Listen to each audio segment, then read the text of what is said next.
কেউ কিছুই কয় না, খালি দাঁড়িপাল্লার প্রতীক নিয়ে হাঁটতেছে এরা। মাশাআল্লাহ আসছে রে আব্বা।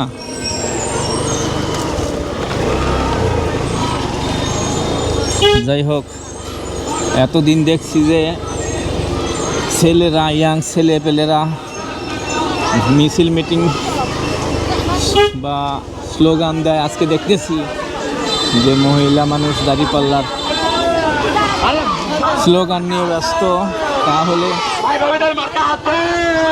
তারপরে এখানে যেখানে আমাদের জামাতের লোকজন বলে থাকেন যে মেয়েরা থাকবে ঘরে, তো মেয়েরা যদি ঘরে থাকবে তো এই মিছিলটা যেটা হচ্ছে এটা কি হচ্ছে? তাহলে নির্বাচনী প্রচার সাধারণত ছেলেরাই করে থাকেন।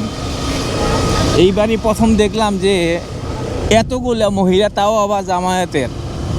কেমন না তাহলে? জামায়াতের মহিলারা যদি এরকম রাস্তায় ভোটের জন্য ওই মিছিল করে থাকেন, তাহলে মাননীয় জামায়াতের আমিররা যে বলে থাকেন নারীরা থাকবে ঘরে, তাহলে আজকে কেন নারীরা তাহলে পথে?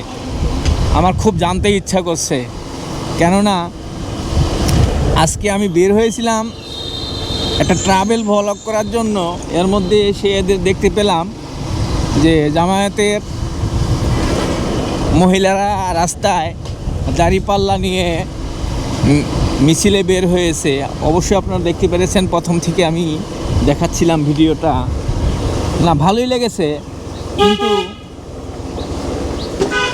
আমরা যেটার আশায় ছিলাম অবশ্যই সেটা জানি কেমন হয়ে গেল।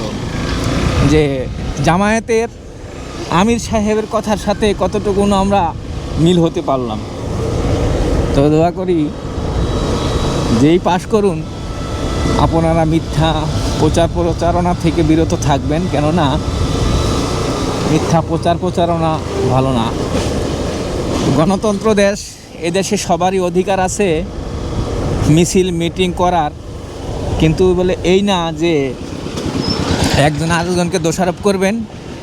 আর আমার ভিডিওটা সেক্ষেত্রে করা, দোষারোপ করছি না কাউকে, কিন্তু চেষ্টা করবেন সবাই যেন সুন্দরভাবে